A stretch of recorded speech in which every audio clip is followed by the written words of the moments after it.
और ये policy setup होती है 1951 में और ये पॉलिसी चलती है 1991 तक। इस 40 साल के दौरान बिहार में बहुत सारे पॉलिटिशियन आए, बट एक भी पॉलिटिशियन सेंट्रल गवर्नमेंट से आंख मिलाकर ये नहीं कह सके कि इस पॉलिसी को हटाया जाए क्योंकि ये हमारे बिहार को लूट रहा है। चीजों के साथ लालू प्रसाद यादव एक और चीज के लिए फेमस थे, जो है जंगल राज। इजराइल जो पिछले 1 महीने पहले तक झेल रहा था, वो बिहार 1990 से लेकर 2005 तक झेला है। सिर्फ और सिर्फ एक चीज नहीं हुआ, एयर स्ट्राइक बिहार में नहीं होता। आप कितने भी पढ़े लिखे हो, आप कितने भी अच्छे सोसाइटी में रहते हो, बट जिस समय लालू परिवार पूरे बिहार राज्य में राज कर रहा था, मोस्टली लोग रात के 8 बजे के बाद घर से बाहर नहीं निकलते थे। हम जन्मजात नक्सलाइट हैं। इतनी सारी खामियां होने के बावजूद बिहार में बहुत टैलेंट भरा पड़ा है। खान सर, जिन्होंने अकेले दम पे पूरे एजुकेशन सेक्टर को हिला दिया। जो एजुकेशन लाखों रुपए में प्रोवाइड होता था, वो एजुकेशन खान सर अब हजारों रुपए में प्रोवाइड करते हैं। एक कंपनी तो खान सर को 107 करोड़ रुपए तक ऑफर कर रही थी, बट खान सर उसे ठुकरा कर गरीब बच्चों के लिए पढ़ाना चाहते हैं। वैसा टैलेंट है बिहार में।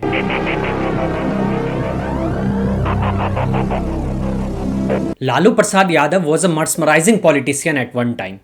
He made mistake, बट साहब क्या पॉलिटिशियन था। लल्लन टॉप के एक शो में पत्रकार राहुल श्रीवास्तव के ये शब्द थे। सिर्फ यही नहीं, उसके बाद उन्होंने लालू प्रसाद के जीवन पे कुछ कहानियां भी सुनाई। वो मोस्टली इस बात पे फोकस कर रहे थे कि लालू प्रसाद यादव ने दलित और छोटे वर्गों के लिए बहुत कुछ करा है। जो ये दलित और छोटे वर्गों को सम्मान नहीं मिलता था, लालू प्रसाद यादव जी ने इन लोगों को सम्मान दिलाया। चलिए, सबकी अपनी अपनी मान्यता होती है। अच्छा पॉलिटिशियन वो नहीं होता है कि सिर्फ कुछ वर्गों पे ध्यान दे और बाकी वर्गों के खिलाफ निगेटिविटी फैलाए। भूरा बाल साफ करो जैसा नारा उन्होंने ही चलाया था। Lalu Prasad was a mesmerizing politician at one time. He made mistakes, गलतियां करी उन्होंने, लेकिन साहब क्या पॉलिटिशियन था। मेरे दादा चीन की लड़ाई में लड़े थे, मेरा बाप फौजी है, जाओ जाके कह दो मैं चारा चोर का बेटा नहीं। ये सब थे Manish Kashyap the son of Bihar के, जिन्होंने बिहार को डेवलप कराने के लिए बहुत कोशिशें कर रहे थे। बट ये बिहार की परंपरा चलते आ रही है कि जिसने भी बिहार को डेवलप कराने की कोशिश की, उसे पॉलिटिशियन द्वारा दबा दिया गया और बहुत बार तो जेल भी भेज दिया गया। शायद Manish Kashyap the son of Bihar के साथ यही हो रहा है। मैं सूरज बिहार के एक छोटे से जिले मुजफ्फरपुर का रहने वाला हूँ। मैंने अपनी पढ़ाई बहुत साल बिहार में करी और कुछ सालों के लिए बिहार से बाहर भी गया।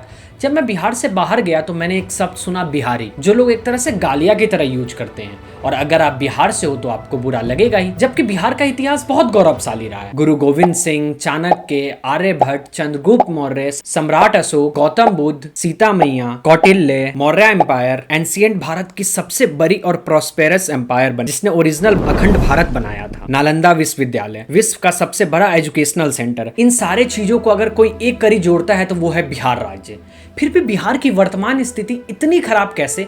आइए जानते हैं इसकी कहानी पूरे विस्तार में।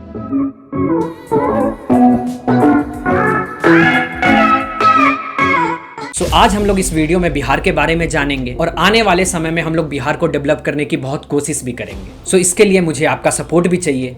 प्लीज मेरे चैनल को सब्सक्राइब करें। अगर आपको ये वीडियो पसंद आए तो अपने फ्रेंड्स फैमिली को जरूर शेयर करें।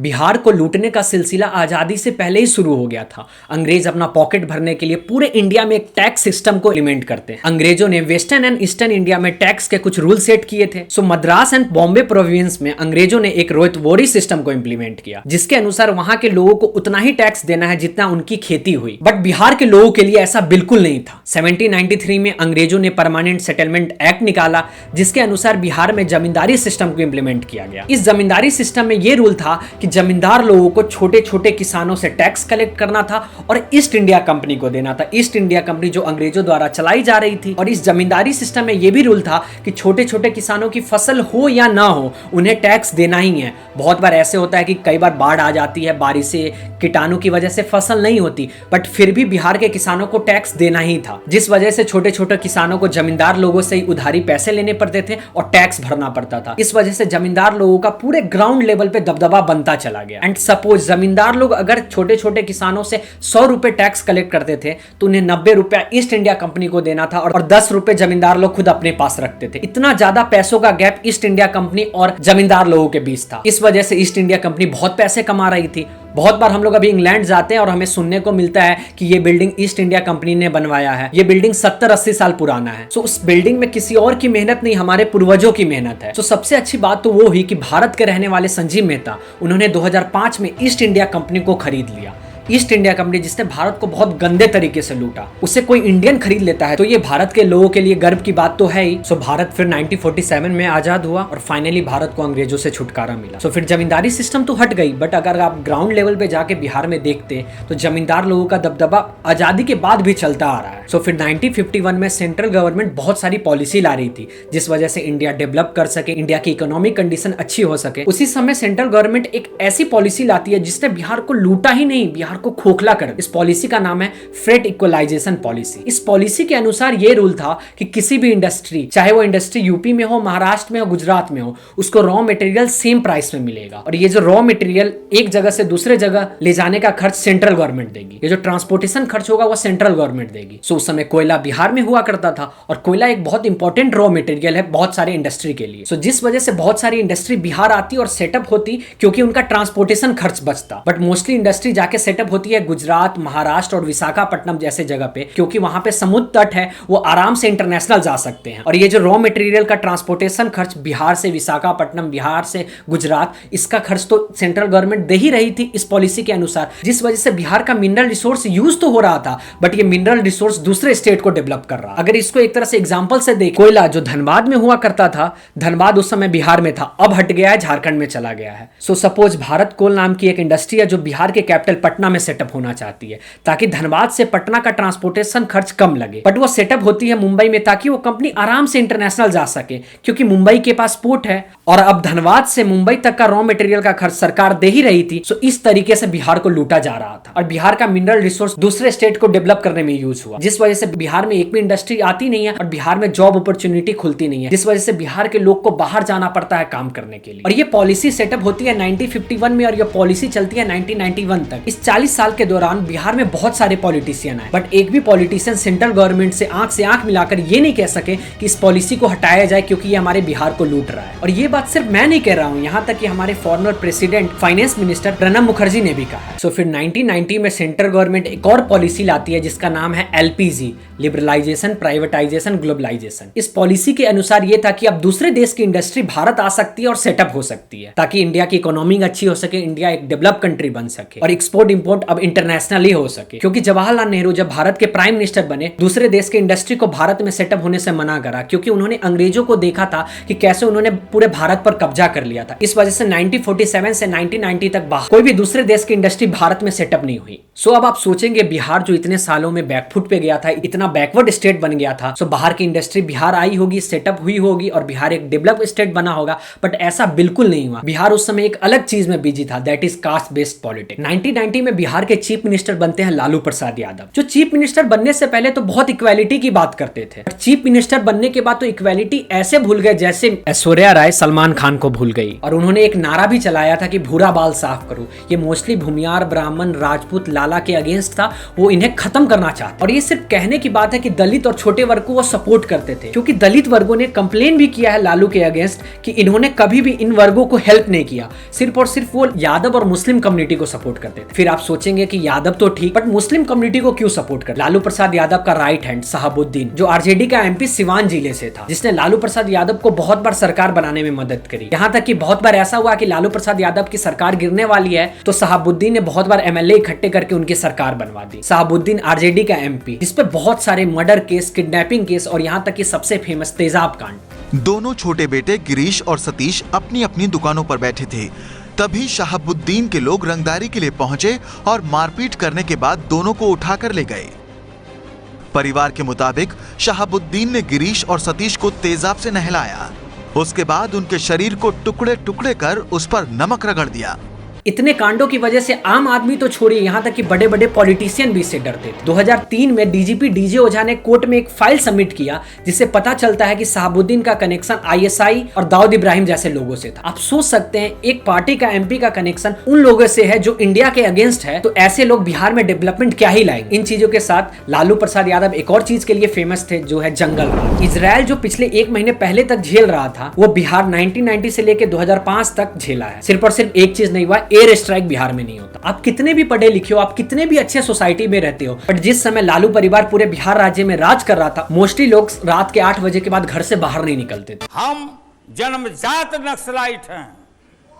इस तरह की हालात हो गई थी बिहार की। इतनी बुरी हालत हो गई थी बिहार की कि पटना हाईकोर्ट ने 1997 में कहा कि बिहार में कोई भी लॉ एंड ऑर्डर सही से नहीं चल रहा है, इस स्टेट को तो सिर्फ और सिर्फ गुंडे चला रहे हैं। और फिर 2000 में हमारे फेवरेट माही भैया का स्टेट झारखंड बिहार से अलग हो जाता है और बिहार में जो भी मिनरल रिसोर्स बचा था वो भी चला जाता है। सो फिर 2005 में नीतीश कुमार सीएम उम्मीदवार के लिए आगे आते हैं और वो वादा करते हैं कि वो गुड गवर्नेंस करेंगे, क्राइम को जड़ से खत्म करेंगे। सो पिछले 15 साल से जो लालू परिवार पूरे बिहार राज्य में राज कर रहा था, उसे हटाने में तो मेहनत तो लगी ही होगी। जब तक रहेगा समोसे में आलू तब तक रहेगा बिहार में लालू। और फाइनली इस लाइन का खात्मा हुआ और 2005 में नीतीश कुमार सीएम बने। शुरुआती दौर में नीतीश कुमार कुछ अच्छे काम भी किए, जैसे उन्होंने आर्म एक्ट लगाया। सो इस आर्म एक्ट के तहत जो बड़े बड़े गुंडे खुले में गन लेके घूमते थे वो कम हुआ और बहुत सारे क्रिमिनल तो जेल भी गए। नीतीश कुमार ने शुरू में लॉ एंड ऑर्डर पर भी काम किया, जिस वजह से किडनैपिंग केस, मर्डर केस कुछ ज्यादा कम हुआ और डकैती तो यहाँ तक कि 70% तक कम हुआ। बट नीतीश कुमार की सरकार भी एक तरह से फॉल्स डांस साबित, क्योंकि बिहार जिस स्तर पे जाना चाहिए उस स्तर पे बिहार अभी भी नहीं आया। इसके एक रीजन नहीं, इसके बहुत सारे रीजन है। First reason is political instability. Nitish Kumar की ही वजह से पिछले 15 से 20 साल में पॉलिटिकल अनस्टेबिलिटी बनी हुई है। 2005 से 2010 तक वह बीजेपी के साथ थे, 2015 में आरजेडी के साथ आ गए, 2017 में वो फिर बीजेपी के साथ चले गए और 2022 में बीजेपी को छोड़ महागठबंधन ज्वाइन कर लिया। आप देख सकते हैं कि कुछ बार किसी पार्टी की बुराई करते हैं और कुछ महीने बाद उसी पार्टी के साथ गठबंधन कर लेते हैं। जिस पार्टी को जंगल राज कहा करते थे उसी पार्टी के साथ गठबंधन। जीवन भर हम किसी भी तरह से उन लोगों के साथ फिर नहीं जाएंगे। हम लोग साथ जो पुराने समाजवादी हैं एक साथ रहेंगे और बिहार का तो तरक्की करेंगे ही। Second reason is lack of industry. इस पॉलिटिकल अनस्टेबिलिटी की ही वजह से बहुत सारी इंडस्ट्री बिहार नहीं आना चाहती। नीतीश कुमार कुछ महीने पहले बोलते हैं कि बिहार एक लैंडलॉक्ड स्टेट है, इस वजह से बहुत सारी इंडस्ट्री बिहार में सेटअप नहीं हो रही है। बात है कि कोई बड़ा उद्योग यहाँ कोई आना नहीं चाहता। ये चारों तरफ कहीं कोई समुद्र नहीं, जो समुद्र के नजदीक वाले इलाके होते हैं वहीं पर लोग लगाते हैं। ये तो कोई रीजन नहीं हुआ, क्योंकि राजस्थान, हरियाणा, पंजाब भी एक लैंडलॉक स्टेट है, बट वहां पे तो बहुत सारे इंडस्ट्री सेटअप है। एक सर्वे के अनुसार देखे तो बिहार 26वें नंबर पे आता है बिजनेस करने में। जब बिहार इतने नीचे रहेगा ईज ऑफ बिजनेस में, तो इंडस्ट्री कैसे आएगी सेटअप होने। बिहार एक लैंडलॉक स्टेट है, ये रीजन नहीं है। रीजन इसका ये है 2006 में नीतीश की सरकार एक पॉलिसी लाती है, that is industrial incentive policy. इस पॉलिसी के अनुसार ये था कोई भी इंडस्ट्री बिहार आएगी तो उसे बिहार गवर्नमेंट इंसेंटिव देगी, उसे सपोर्ट करेगी। सो इस वजह से बहुत सारे बिजनेसमैन बिहार आए, अपना इंडस्ट्री सेटअप भी किया, बट बिहार गवर्नमेंट ने उन्हें कोई भी इंसेंटिव नहीं दी, कोई भी सपोर्ट नहीं दिया। इस वजह से बहुत सारे बिजनेसमैन पटना हाईकोर्ट तक गए। बट आप सोच सकते हैं कि पटना हाईकोर्ट में बिहार गवर्नमेंट के अगेंस्ट लड़ना, क्या ही रिजल्ट आया होगा। तारीख पर तारीख, तारीख पर तारीख। और अभी नीतीश सरकार के कुछ विजनरी लीडर को देखें। इंफ्रास्ट्रक्चर के मामले में सबसे ज्यादा नंबर 1 पे बिहार है इंफ्रास्ट्रक्चर डेवलपमेंट को लेकर के। जीडीपी में जो है डबल डिजिट में हम लोग आ गए, उसमें सबसे अव्वल राज्य हो गए जीडीपी में, जो उन्हीं का आंकड़ा हो।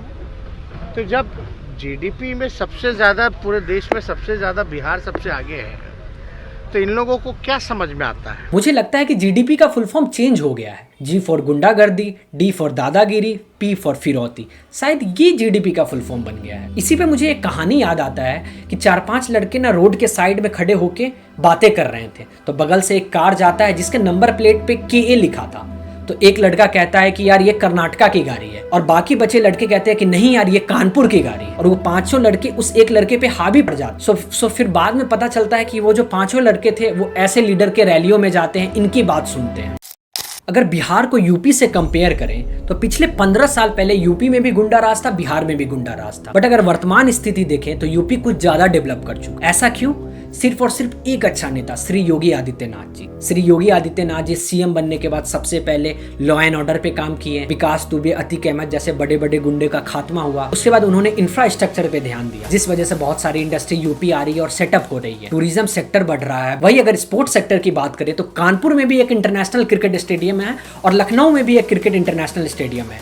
इसके बावजूद भी एक वाराणसी में नया क्रिकेट स्टेडियम खुल रहा है। वही अगर बिहार में देखें तो अभी भी इंडस्ट्री नहीं आ रही है। स्पोर्ट्स सेक्टर में भी पॉलिटिक्स घुस चुका है, एक भी इंटरनेशनल क्रिकेट स्टेडियम नहीं है। इसलिए बिहार के जनता को जागरूक होना ही होगा। इसलिए बिहार के जनता अगर जागरूक होगी तो जरूर बिहार डेवलप करेगा। सिर्फ एक अच्छा नेता और बिहार जरूर डेवलप करेगा।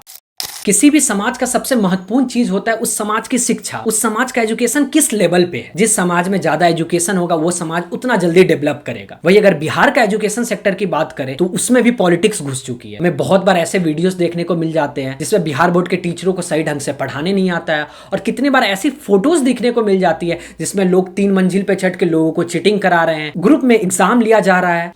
कंफ्यूज मत होइएगा, यहाँ परीक्षा ही हो रही है। ये अलग बात है कि ऐसी परीक्षाओं के लिए न पढ़ने की जरूरत है न फेल होने का डर है, क्योंकि यहाँ किताबें खुली है, एक दूसरे की कॉपियां पढ़ने की पूरी सहूलियत है। यहाँ तक कि कुछ साल पहले बिहार बोर्ड के टॉपर को सब्जेक्ट तक का नाम नहीं पता था। इंग्लिश, ज्योग्राफी, म्यूजिक और पॉलिटिकल साइंस। कौन science? Political science. Political science वो क्या होता है? पॉलिटिकल साइंस या नया सब्जेक्ट हम सुन रहे, क्या चीज है? खाना बनाने के बारे में। कभी भी आपको 3 साल का कोर्स 5 साल में करना हो तो आप बिहार आ सकते हैं। यहाँ पे ग्रेजुएशन 3 साल का होता है, बट आपको कंप्लीट करते करते 5 साल लग जाएगा। क्यों लगते हैं यहाँ ग्रेजुएशन में? माइंडसेट है, पंक्चुअलिटी को कहीं कोई वैल्यू नहीं है, ट्रेन भी टाइम पे अगर नहीं आ रही है, लचर व्यवस्था है, हमारा माइंडसेट भी वैसा है। हम छात्र भी रिवोल्ट नहीं करते उसके लिए, सड़क पे नहीं आते, बल्कि हम तो इसलिए आते हैं कि एग्जाम्स की डेट्स बढ़वा दी जाए। कोई बच्चा पटना के एक छोटे से रूम में रहता है, दिल्ली के एक छोटे से रूम में रहता है और तैयारी करता है सरकारी जॉब, बट वो जब एग्जाम देने जाता है तो उससे पता चलता है कि एग्जाम कैंसिल हो गया है क्योंकि पेपर लीक हो गया। इसके पीछे कौन जिम्मेदार? और ऐसा तो नहीं है कि सिर्फ एक बार होता है, बिहार के एग्जामों में ये बहुत बार देखा। और ये बिहार के एजुकेशनल सेक्टर में इतना ज्यादा पॉलिटिक्स होने का क्या रीजन हो सकता है? मुझे तो ये लगता है कि नेताओं लोगों को ये दिक्कतें हैं कि अगर अनपढ़ लोग पढ़ लिख लिए तो उन्हें दिक्कत हो जाएगी, क्योंकि ये अनपढ़ लोग ही उनके वोट बैंक है। यही लोग धर्म जाति पे वोट देते हैं। इतनी सारी खामियां होने के बावजूद बिहार में बहुत टैलेंट भरा पड़ा है। खान सर, जिन्होंने अकेले दम पे पूरे एजुकेशन सेक्टर को हिला दिया। जो एजुकेशन लाखों रुपए में प्रोवाइड होता था वो एजुकेशन खान सर अब हजारों रुपए में प्रोवाइड करते हैं। एक कंपनी तो खान सर को 107 करोड़ रुपए तक ऑफर कर रही थी, बट खान सर उसे ठुकरा कर गरीब बच्चों के लिए पढ़ाना चाहते हैं। वैसा टैलेंट है बिहार में। मनीष कश्यप एक छोटे से यूट्यूब चैनल से बिहार सरकार को हिलाने की हिम्मत रखता है। दशरथ मांझी, जिसने ठान लिया तो एक छेनी हथौड़ी से पूरा पहाड़ तोड़ दिया, तो हम एक अच्छा नेता तो जरूर चुन सकते हैं। बिहार में सब संसाधन है, हर कुछ है, बिहार में सब चीज हो सकता है, बट कमी है सिर्फ और सिर्फ एक चीज की, वोट देने की अकल की। अगर हम वोट सही ढंग से करें तो बिहार जरूर डेवलप करेगा। जब छठ का समय आता है तो हम दुनिया के किसी भी कोने में हो, दिल्ली, मुंबई, लंदन, हमारे दिमाग में एक ही ख्याल आता है कि दुनिया जाए भाड़ में, हम चले बिहार में। क्योंकि बिहार की संस्कृति है ही इतनी अच्छी। उगते हुए सूरज के साथ साथ डूबते हुए सूरज की पूजा करता है एक बिहारी। हमें बिहारी होने पे गर्व है। प्रणाम।